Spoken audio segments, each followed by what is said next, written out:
Hai, Assalamualaikum. Nama saya Anita binti Abdullah. Saya adalah salah seorang usahawan bimbingan Nadi. Sekarang saya sedang menjalankan perniagaan wall decoration.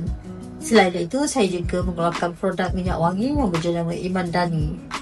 Sebelum ini saya aktif dalam bidang penulisan dan saya juga ada beberapa buah novel tulisan saya dan juga beberapa buah buku yang saya tulis sendiri. Nadi adalah salah satu tempat untuk saya mendapatkan ilmu berkaitan perniagaan. Selain itu, saya juga belajar bagaimana untuk saya mengiklankan dan mengembangkan perniagaan saya dan juga ilmu-ilmu berkaitan teknologi terkini berkaitan maklumat, contoh AI dan sebagainya. Dan saya telah mengikuti program keusahawanan Nadi Kohort 1.